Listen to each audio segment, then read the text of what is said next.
Happy birthday, Joe. Joe.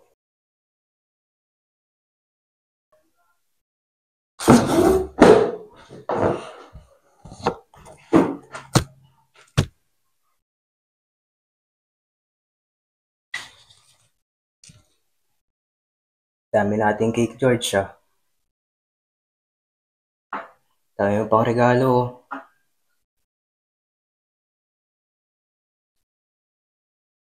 Joe. Ano ba yun? Wait ka ba? Joe, kusapin mo naman ako. George! Akin na! Akin na!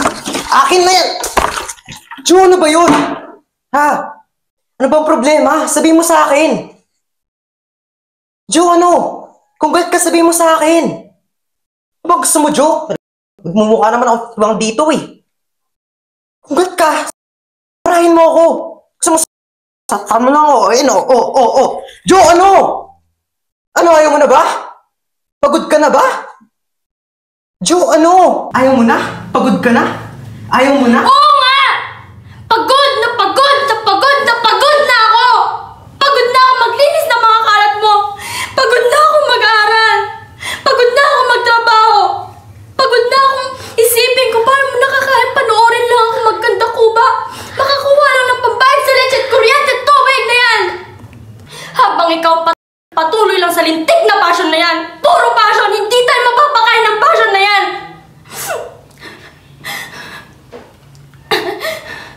Kahit cupcake man lang, wala kang pambili para sa akin. Pero dito meron! Sa leche ito, palagi na lang meron! Eto na lang palagi! Eto!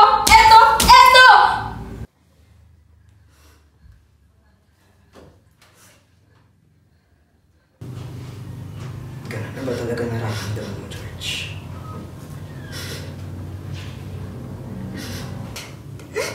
Pagod na ako. Pagod na ako sabihin kay mama na okay lang ako. Pagod na akong umasa na sana paggising ko, bumalik na yung primo na minahal ko. Pagod na akong magantay, natuparin mo yung mga pangako mo sa akin. Pagod na akong pagtanggol ka sa kanila.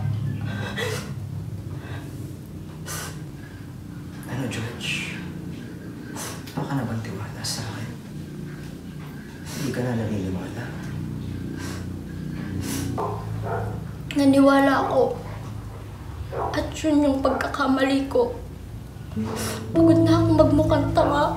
Pagod na akong mapag-iwanan.